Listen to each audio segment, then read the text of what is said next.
Slacktivism. And Julie also helped make this presentation, but she couldn't make it today. So throughout the presentation, I would like you guys to think. Many people post or repost on social media as means of activism or spreading awareness. Does this actually necessitate change, and does it depend on the post or situation? First, I would like you guys all to say your name, grade, and pronouns, and if you're from Black Awareness, SEED, or you're just coming as a student. So I'm Daisy. I'm a senior. I'm she, her, hers, and I'm from Black Awareness.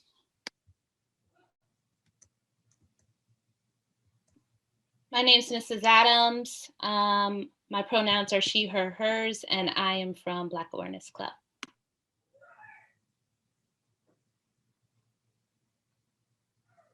I'm Izzy.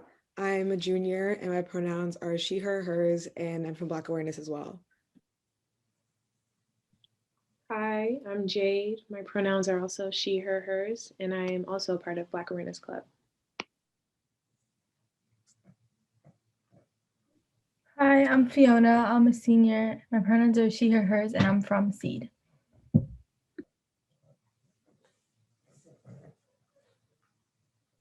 Hi, my name is Kayla. I am a senior. My pronouns are she, her, hers, and I'm from Black Awareness as well. Hi, my name is Fatima. I'm a freshman. My pronouns are she, her, hers, and I'm part of the SEED Club. Hi, my name is Emiliano. I'm in 9th grade. My pronouns are he, him, his, and I'm from SEED. Hi, my name is Aaliyah. I'm a junior, and my pronouns are she, her, hers, and I'm from SEED. Hi, I'm Kezia. You can go first. Okay. Hi, I'm Kezia. I'm a junior. My pronouns are she, her, hers, and I'm SEED. Hello, I'm Rasha. I'm a junior. My pronouns are she, her, hers.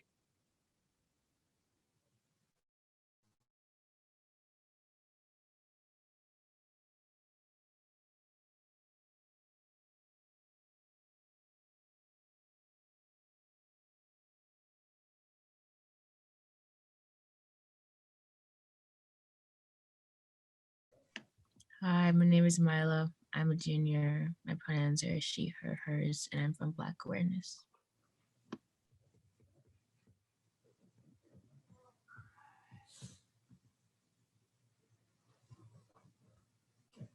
I don't know if I'll go. I'm Wendy Dale. I use she, her, hers, and I'm the advisor for SEED. Happy to be here with all of you. Hi, I'm Michael. I'm a senior. My pronouns are he, him, his, and I'm from SEED. Hi, I'm Daniel. I'm a senior. My pronouns are he, him, his, and I'm also from SEED. Hi, I'm Nat. I'm from Black Awareness, and my pronouns are he, him, his. Hi, I'm Nadia. My pronouns are she, her, hers. I'm a junior, and I'm from SEED.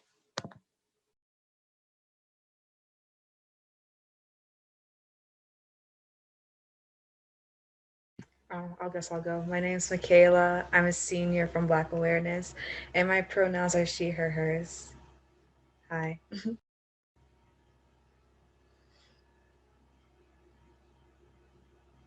Okay, so I think that's everyone. Did anyone not get to go? I think Randy did. He wasn't here. Randy? Oh, okay. I'm Randy Acosta. You can just call me Randy. I'm in 11th grade, and my pronouns are he, him. Okay, cool. So to start off the presentation, I would like to ask you guys a question. So during the midst of Black Lives Matter, social media was roaring with different trends. One such example of this was Blackout Tuesday. This was where we would post a square in remembrance of the POC lives lost to police brutality and to silence fake news at the time.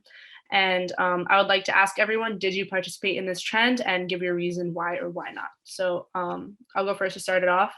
I didn't participate in this trend because I felt like even though the means of it was to be respectful to the POC lives lost, I feel like it was making a fad out of it and was making it more disrespectful, but that's just my opinion. Everyone has their own.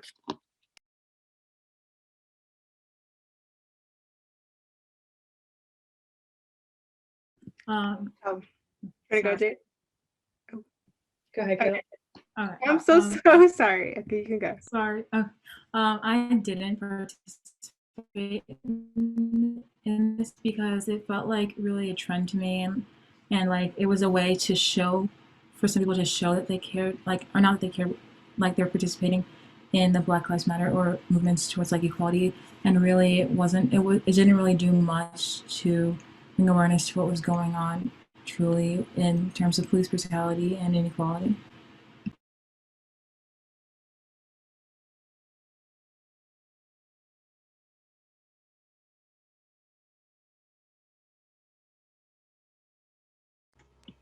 I guess I'll go. I don't remember participating like the black square specifically. I don't remember doing that, but I remember posting a lot of information on my story because like I thought like just I didn't do the black square because for me it was like it has no like meaning. I don't know. So yeah. Jade.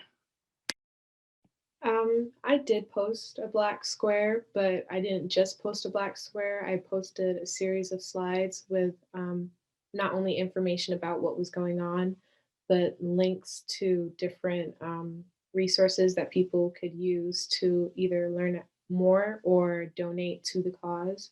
So I thought that was a more effective way to go about it, if anything.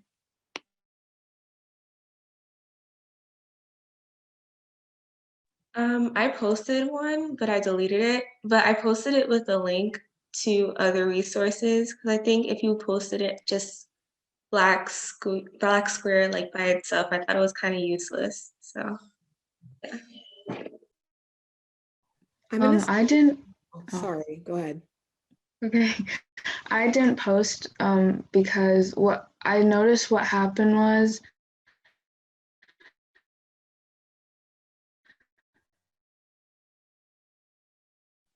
the hashtag Black Squares, and you started losing access to all the resources and things you could do to help, and it kind of just focused on you only saw black, which is why I didn't do it.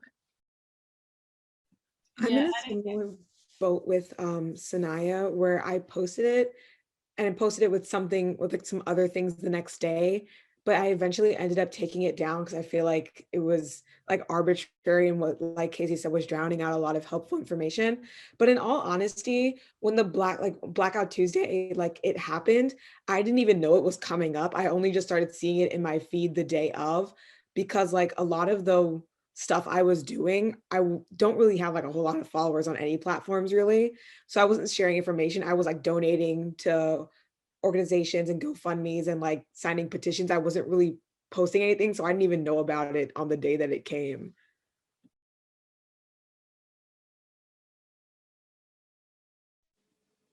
I didn't participate in the trend. I did like share information, but the main reason I didn't participate was because I saw this video on TikTok of this Black creator saying like I heard that Blackout Tuesday was like meant to uplift POC voices, but this video like basically was saying it was instead like drowning out those voices, and to me it felt like a trend, and like we could do so much more than black squares.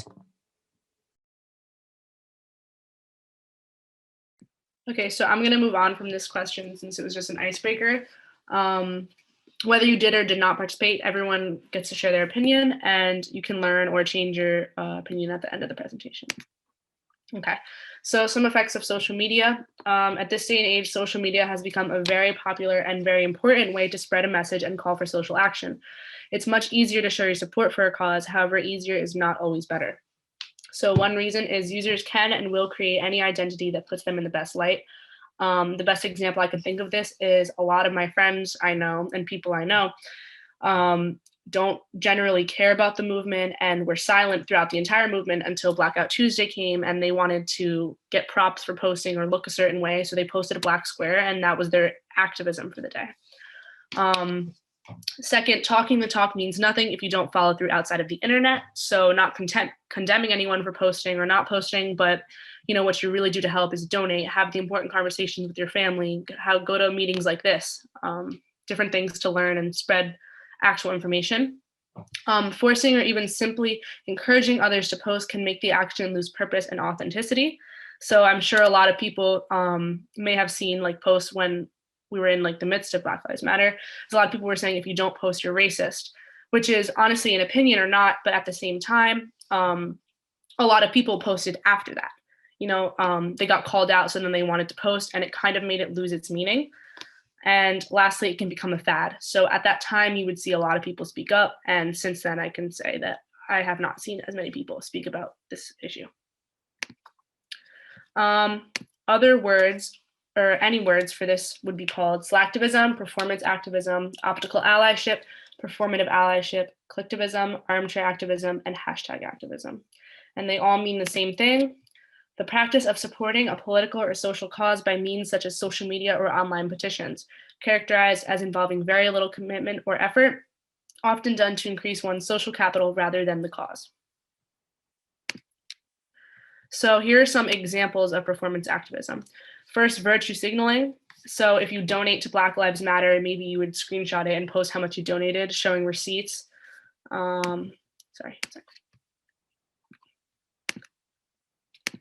Bandwagoning, posting just because everybody else is posting, or posting because this issue is trending at the time. Cherry picking. This is picking which issues specifically affect you, or which issues you want to post about because you are not getting directly affected by them and you have the privilege to do that. Optics, this is when you're posting either for the aesthetic or to look pleasing to the eye. And one example that I found of this was Emma Watson. During Blackout Tuesday, instead of just posting a regular square, she posted 3 to make it match her Instagram feed. Profile or brand management. A lot of brands, Nike, Starbucks, Uber, they said, "We stand with you, Black Lives," but didn't actually really do anything to help. They just did it for their brand. And one such example I found of this was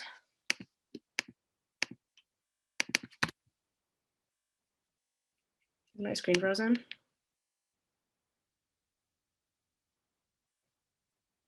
Management. So this one was from Uber, and it says, "If you tolerate racism, delete Uber. Black people have the right to move without fear."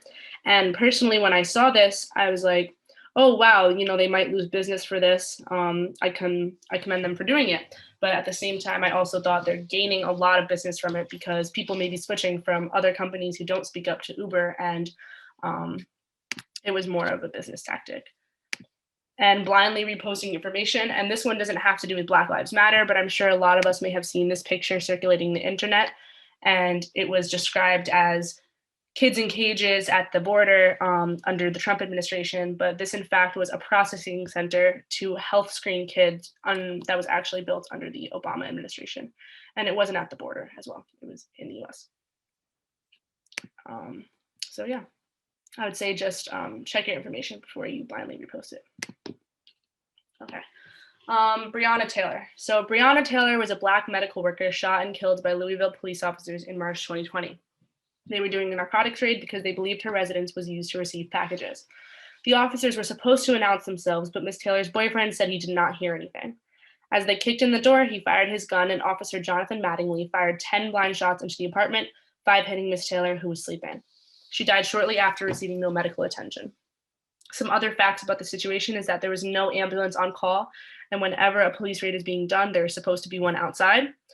There were no drugs found in her apartment. The raid was conducted in the middle of the night, even after the primary suspect was found, which was very unnecessary. Her boyfriend was charged with attempted murder of a police officer, even though they never announced themselves at the door. There were a lot of errors in the police report. For one, the police said they did not break and enter. However, the door hinges were broken in half. None of the police officers had a body camera on, and the prosecutors dropped the charges, which means basically it's a little suspicious because the police kept changing their story. So these were some images that circulated the internet after Breonna Taylor's death. On cartoons, on Wheel of Fortune, on I Can't Believe It's Not Butter. So if anyone would like to raise your hands and share some of your thoughts on these, that would be appreciated.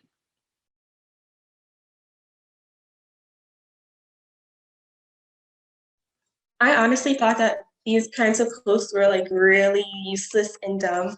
Like people would just insert, arrest the killers of Brianna Taylor into just random things and then provide no links and no things to donate to and no numbers to call or anything. I thought it was really useless, and it was that was like a real trend. Like I remember people posting that all the time, and it was like, what are you doing to really help her? But yeah. I saw You can go first. I saw it a lot with celebrities. Like if they were getting called out for like one of their actions, at the end of their statement, they'd say like, arrest the cops of Breonna Taylor. Like, why are you focusing on my issue when her murderers haven't been like arrested? And I feel like they just use that as a distraction. Like, even though it's still an important matter, they just used it as a way to get out of their situation. Okay, Rasha, I'm sorry. And could you guys just raise your hand, sorry, so that we don't talk over each other. It'll be a little easier. With the feature, the little thing.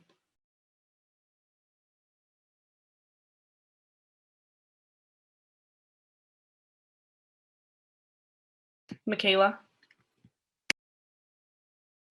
Oh, I just thought, to be honest, when I see all these things, especially when I saw this, I kind of thought it wasn't for the people that know police brutality is a thing. I more looked at it as for the people who believe police brutality isn't a thing. So that's why when I'm like they're like the message is kind of like misconstrued, like it has no links, but I feel like there's like messages for a set of people who want to take action, and then there's people who don't believe, so they're constantly bombarded by it. But I don't know.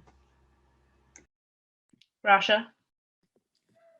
I truly found it disgusting that people were doing these things and they were turning a serious matter into like an aesthetic sort of.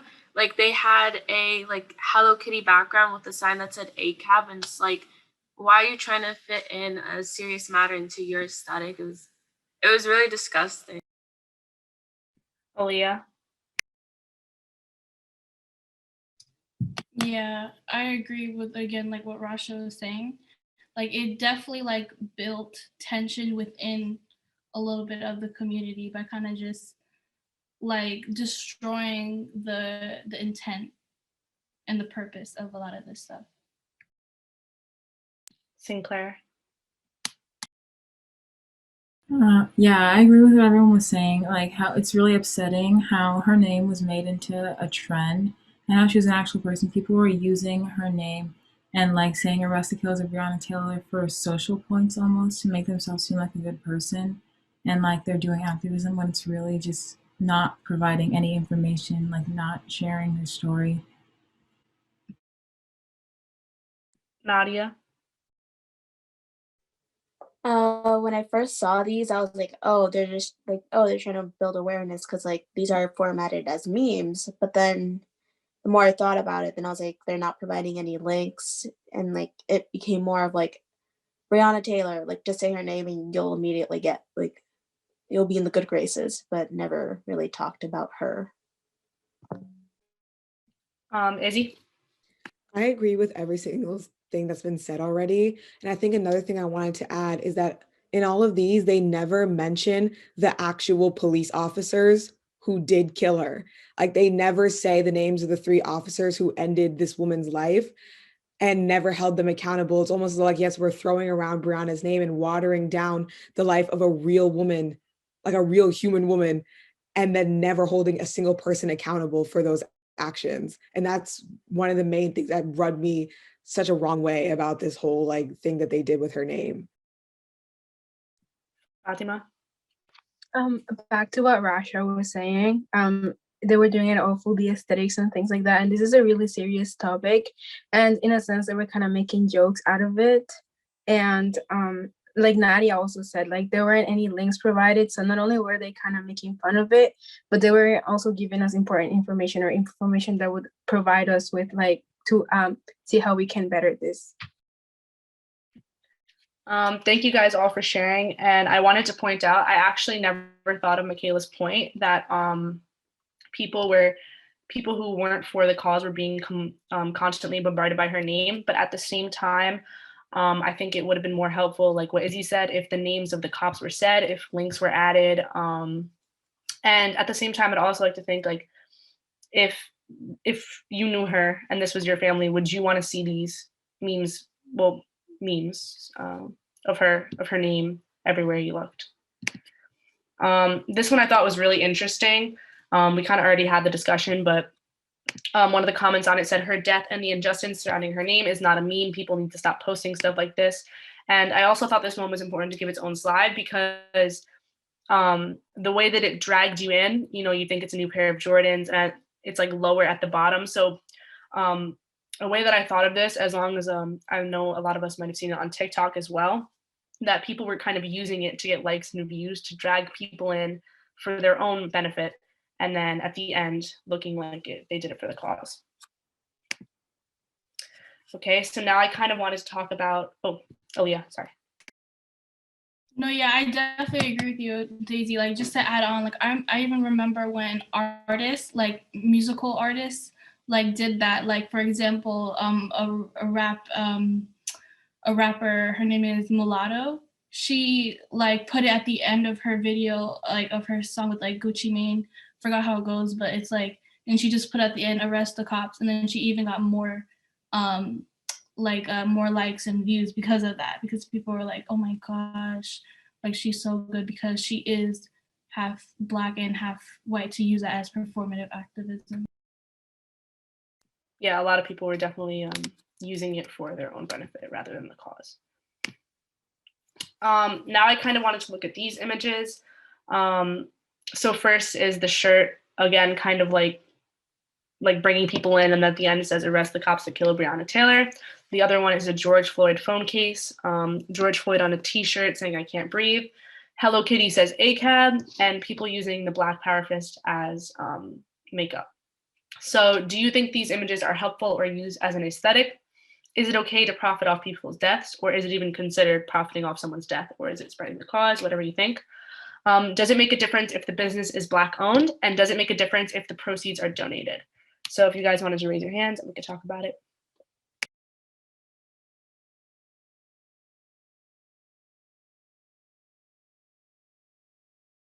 Jade? Just kind of hitting those last 2 points. I know that with anything that was kind of being sold at that time, if it wasn't going towards the cause, and by that I mean being donated towards the multiple organizations that were there to help either the protesters or the movement to get justice for many of the people that were being highlighted during the time, I didn't see it as anything useful. And it really did look like a money grab if that money wasn't going, if not all of it, then over half of it wasn't going towards the cause. And I think also that during that time, there was a big emphasis on shopping with Black business owners and with businesses that are owned by Black people in order to kind of show your support. And I saw that as a kind of beneficial way too, because you were supporting locally owned Black businesses. So Jade, can I ask you, would you consider people making these shirts, even if it is a Black owned business, profiting off the death, or would you find it acceptable? I only found it acceptable if, as I said, the money was going towards either helping Brianna's family receive justice, or George Floyd, or people like that. In any other case, I didn't find it acceptable, and I actually found it really offensive that they were using that platform out of everything to try to profit. So, yeah. Thank you. Kayla, if you wanted to build on her point or answer your own. I kind of wanted to like touch upon the first two. I think that these like situations, like seeing the phone case or like seeing people create makeup or memes, I don't think that it is ideal, but I do think that it starts conversations. And I think that that's the most important thing overall. Like, I'm not saying that I'm willing to forget like people doing this, because like I do find it kind of just weird and like sort of offensive, but I think that these conversations needed to be started. Like here we are discussing it, and I think that's a good thing. But I also don't think that it's okay to profit off of people's deaths. So like unless the funds are going to like causes that actually helped, like Brianna Taylor or like George Floyd, other than that, I don't think people should be keeping money they make off of like shirts for their own pockets. So, yeah. Thank you. Mila? I mean, I just wanted to talk about like the makeup, because like on TikTok, like around that time, like you would just see like predominantly like white females doing it. And like I just find that really like annoying and like offensive, because like after they post that video, they're taking that makeup off and they're going on with about their business and not doing anything else to help the cause. It's literally just to get more followers or get like more likes. And I just find like stuff like that, people who like are affected by these types of things, like they're not doing all of that. Like they're behind the scenes and they're putting in the actual work. And like the people who don't really care are like profiting more, like they're like more of the face of like these movements, because like they're doing stuff to make them seem better or be in the limelight. And I just don't think that that's like fair or like acceptable. Yeah, I agree with you. It's I think the makeup is like kind of peak performative activism. Emiliano?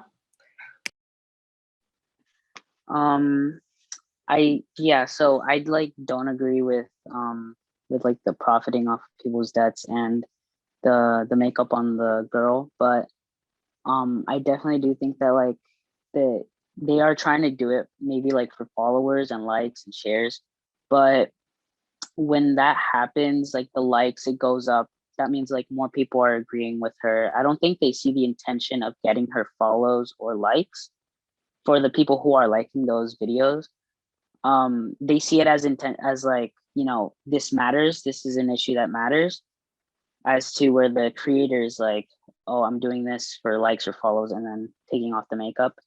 But then, you know, a lot of people are like commenting and the shares are going up and people are like talking about the situation.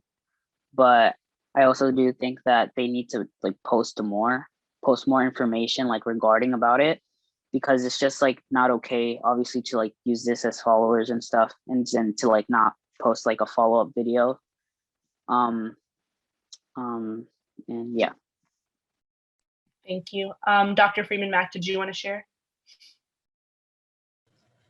So I'm looking at these images, and the phone case makes me sick, because I think that's so inappropriate. But I do have to say that unfortunately, there's a thing called the culture vulture. We tend to take things and turn them into something that they're not. I guess a great example of that would be the word NIGGER, NIGGA, NIGGAH. It's all the same thing. You can't change what it means. So we like to take things and flip it, especially in hip hop music and culture.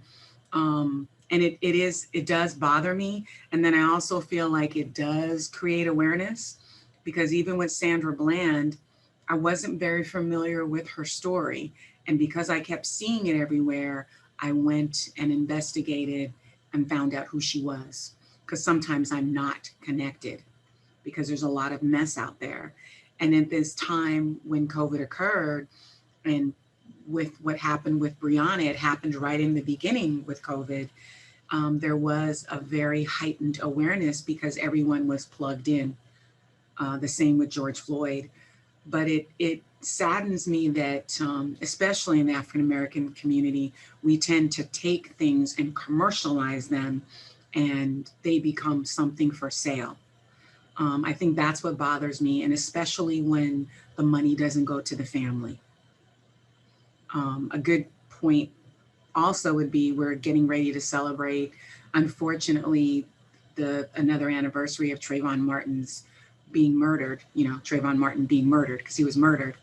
and all the kids were wearing hoodies. And some were wearing them and didn't understand the significance of it and posting pictures of, what was he buying that day? Was it a Snapple and Skittles or a Pepsi or a Coke, whatever he bought, and posting them, on social media. And it enraged me again, because are you understanding the intent, and that young man was murdered? Like, so it's like this all the time, right?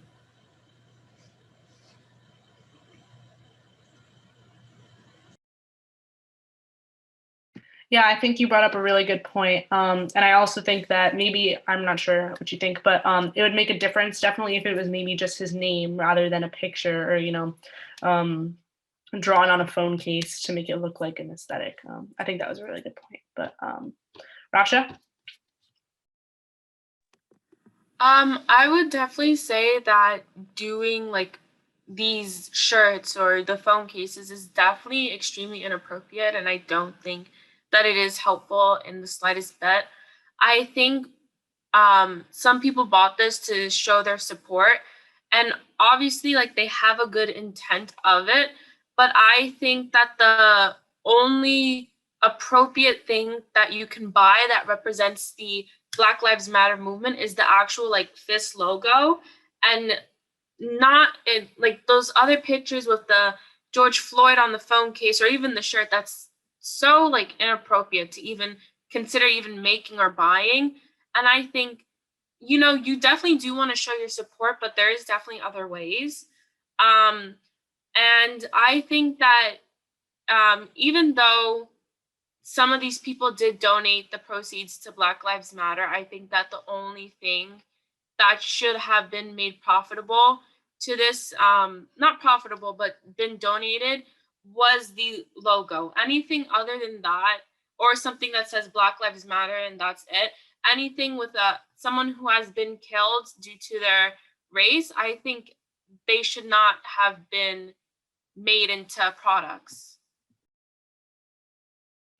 Yeah, thank you. And something I also wanted to say, like kind of touching on your point, is that the image in the bottom left, when this occurred, I was actually visiting my grandparents, staying with them in Myrtle Beach. And that picture looks like every store on the boardwalk.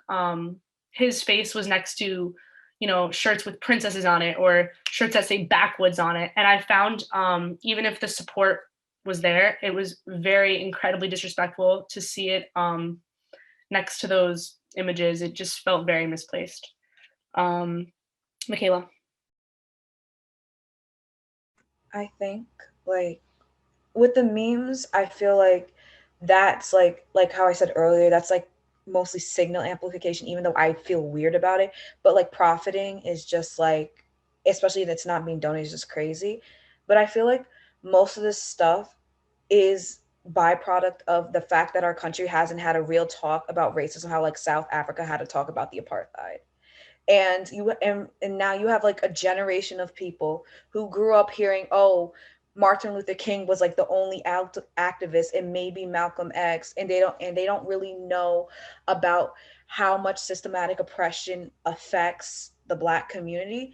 So you have like you have like a whole generation of people who either don't believe in police brutality, or they refuse to acknowledge it, or you have people that are like performative activism because there wasn't a real talk about it, and a lot of schools don't even educate. Like our country as a whole has like throughout history has not talked about racism in general, and has just used Black people for profit as like they're using now. It's like the same idea, but yeah. Thank you. Mila? I agree with everything everybody said, but I just wanted to go back to something that Miss Freeman said. She said that it kind of blew up because everybody was plugged in. I felt like the way that this took off was because people who were on their phones were bored because we were all in a pandemic. Because of course, like the news is going to keep you up to date, but like things like this have been happening like forever, like since like 2010, like all that stuff, like it only just started coming to like a wide scale in like 2019, like because everybody was at home, or 2020 because everyone was at home. And I just feel like the way that I don't want to make it seem like I'm like downgrading them, but like the way that Brianna Taylor and what was his name? George Brianna Floyd. and Ernie, I can't remember. George Floyd. Brianna Taylor and George Floyd, like they became like the face of like police brutality, and I feel like that wasn't fair because all the other names weren't like being mentioned, and I feel like everyone was just saying that because it was like the most recent in the news, and it was just being blown up because everybody was bored. Yeah, I agree with you definitely. And like what I said about the boardwalks, like I've never ever seen that. I've been going there since I was little, but I've never ever seen that there, especially in the South. Aaliyah? Yeah, just to add on, like I definitely feel like it was like a pop culture moment when it was so sensitive because this really is a time for it was really and still is like just traumatic, and it's bad enough that we have had a year of already with the coronavirus, like just so traumatic. But for the Hello Kitty, I wanted to say that like instead of saying, you know, cops ain't cute, like it's trying to be like sassy or like audacious. Like I thought that because like they're clearly like what Dr. Friedman Mack was saying in the chat, like how it's marketing off of one's trauma. I think like a better solution could have been like to educate like on like Sesame Street about racism, or like another like a program like that.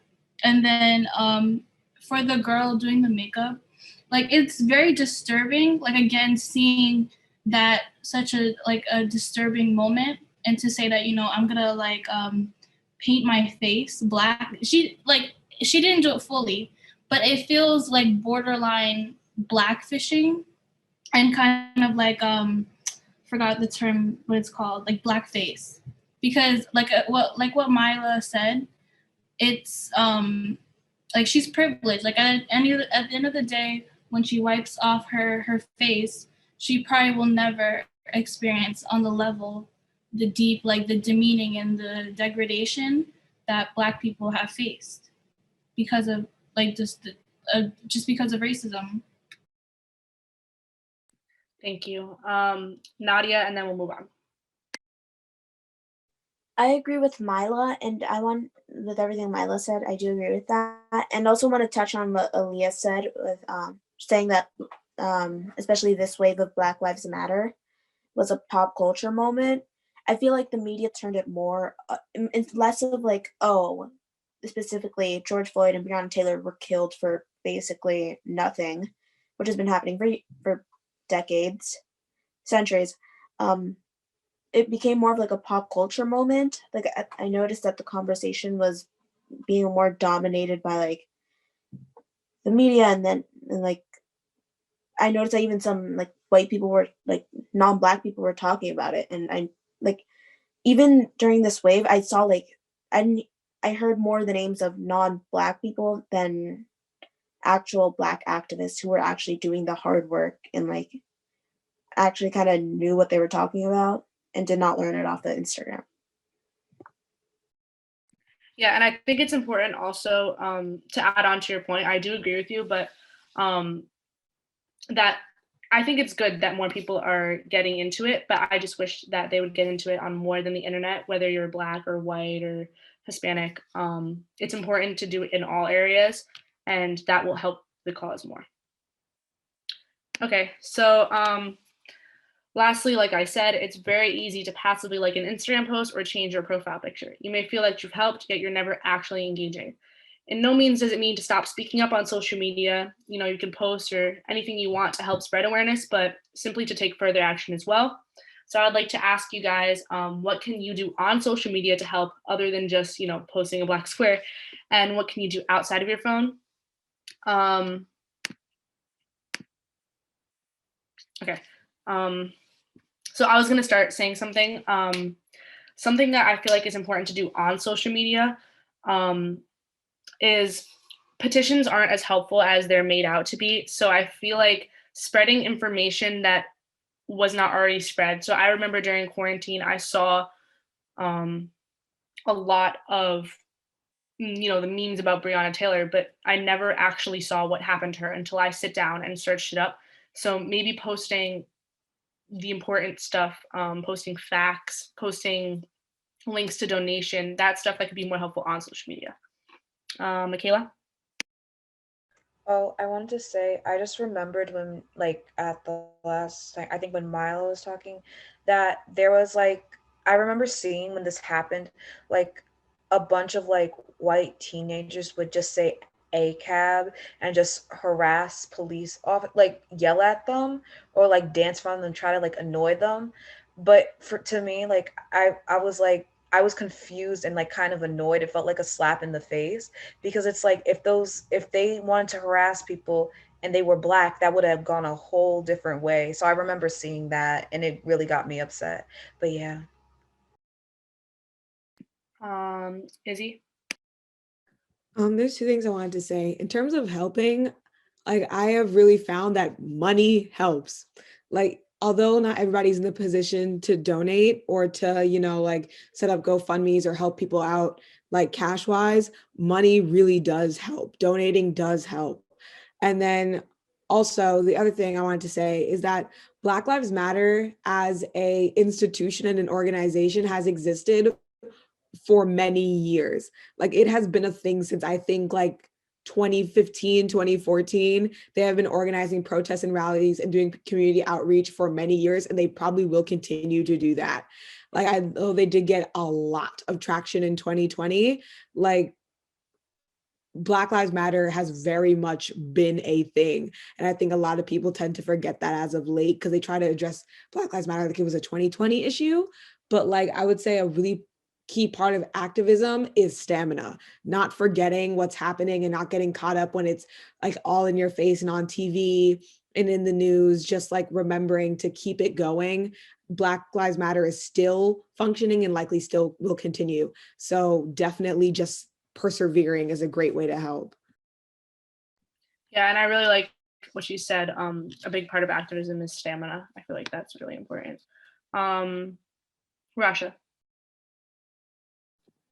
I definitely agree with what Izzy said.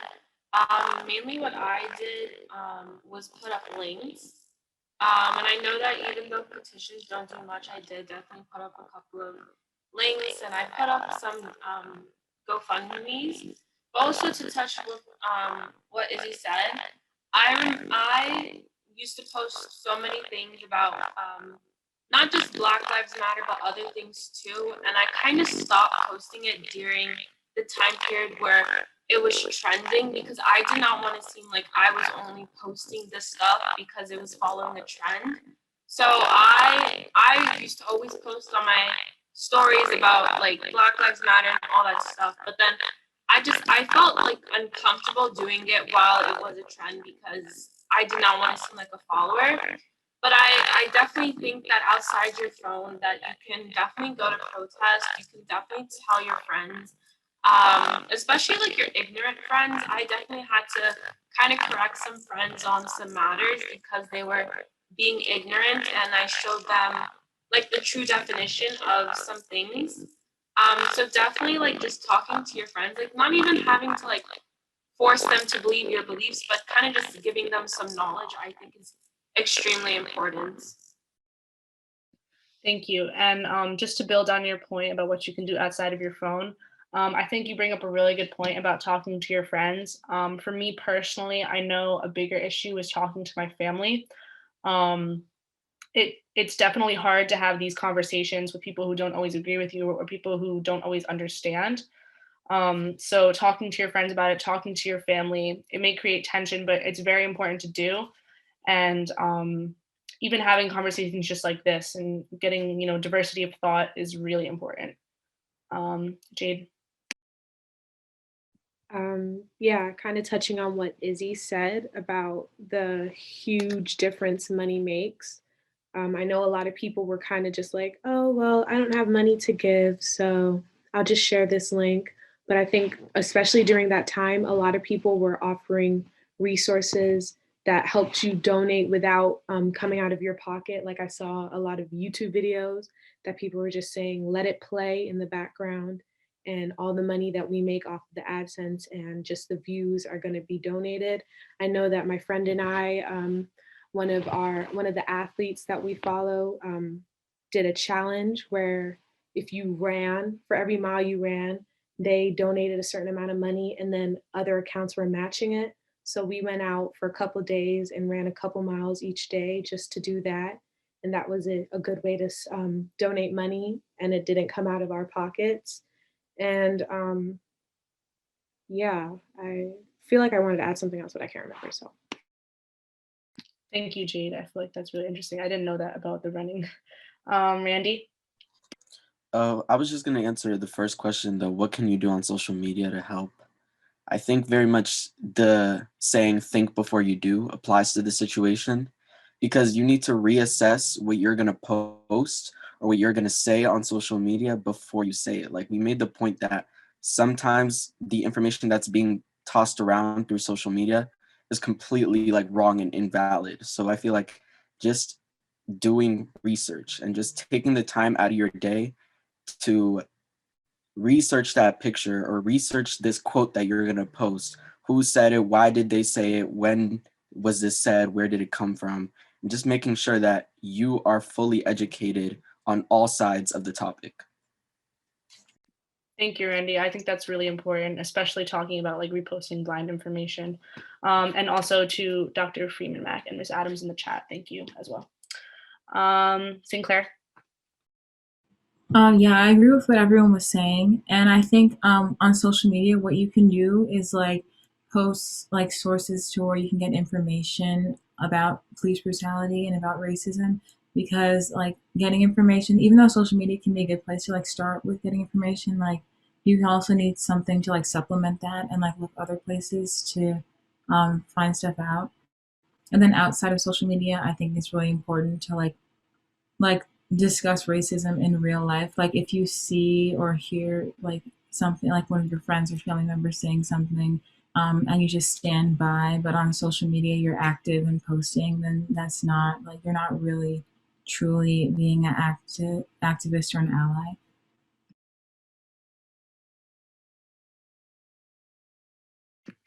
Aaliyah?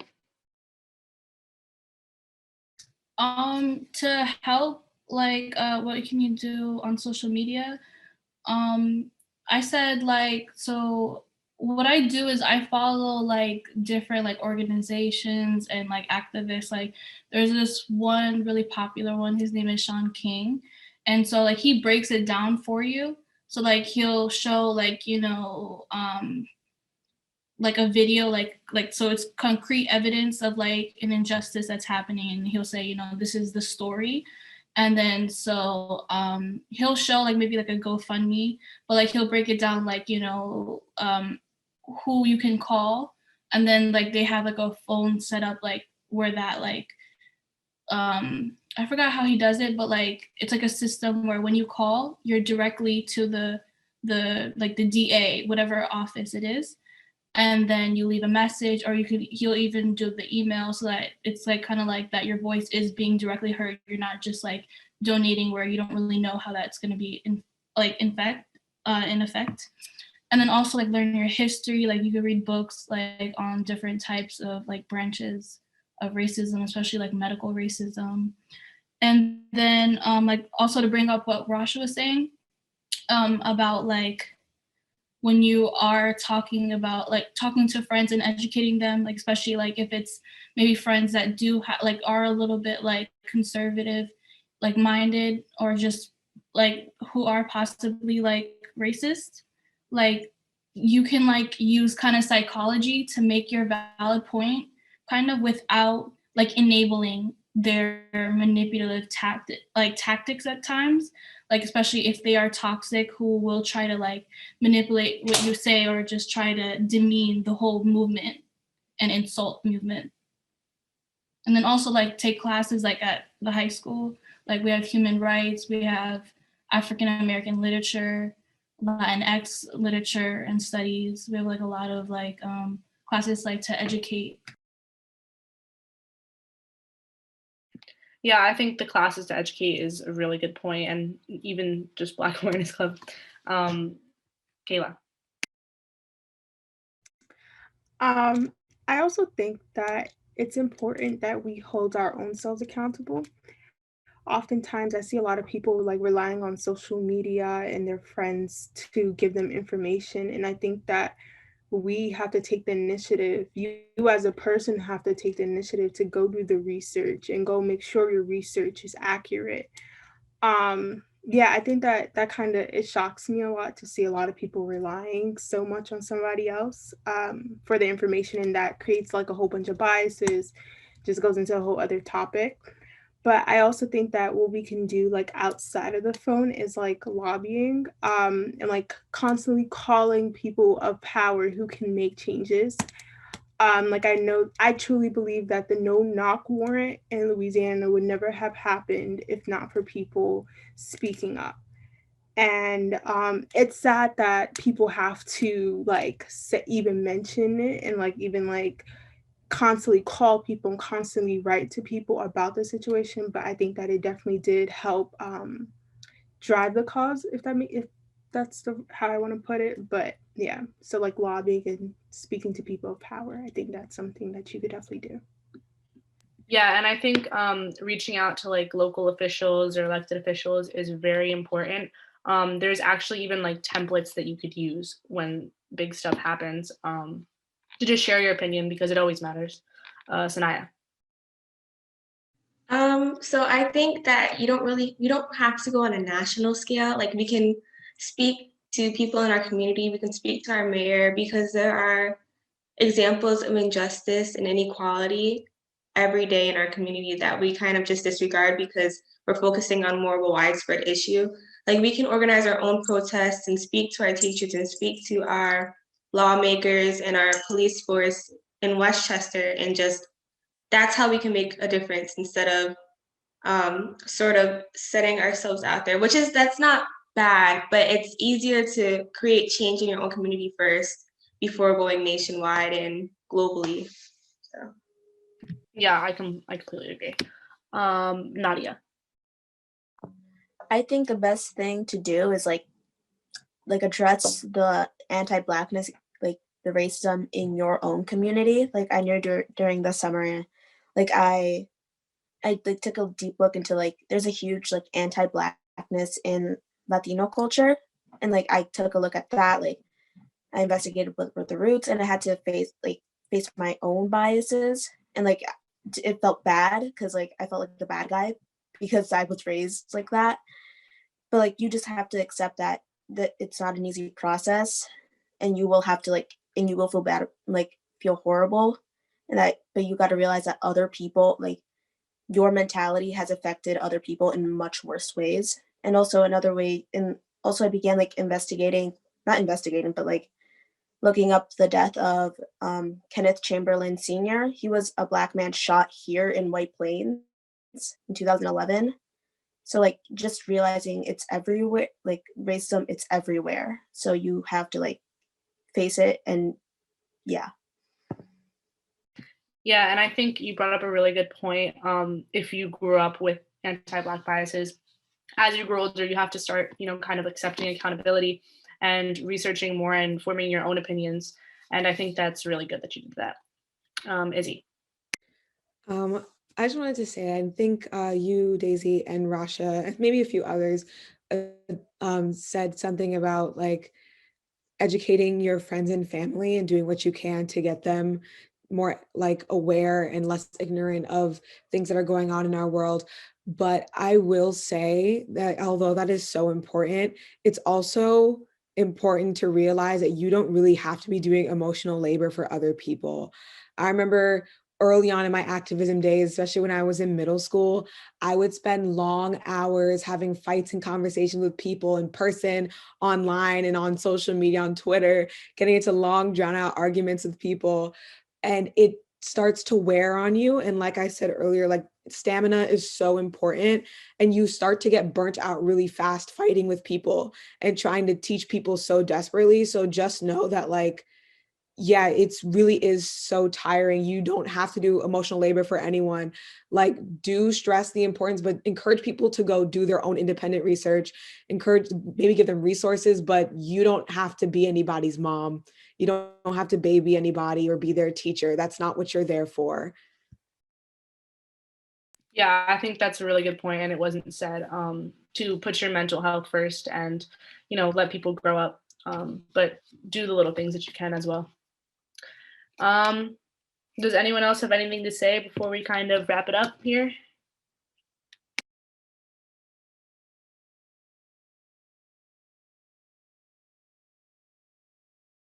I just want to give you all a compliment. I am in awe of you all. These young minds here that are speaking, and they're articulate, and I'm blown away. Thank you. Thank you so much. Okay, well, if that's all, I would like to thank everyone for coming. I hope you guys learned something, and I really appreciate everyone giving their insight. Thank you, Ms. Dale and SEED members, for joining us today. Black Awareness members, I'm just going to ask you to stay on for a little so we can discuss our next meeting, but thank you guys so much. Thank you so much for having us, and thank you, and Julie did a fabulous job of putting it together, and we hope to collaborate with you again. Thank you very much. Thank you, Ms. Dale. Thank you, SEED. Take Thank care, you. everyone.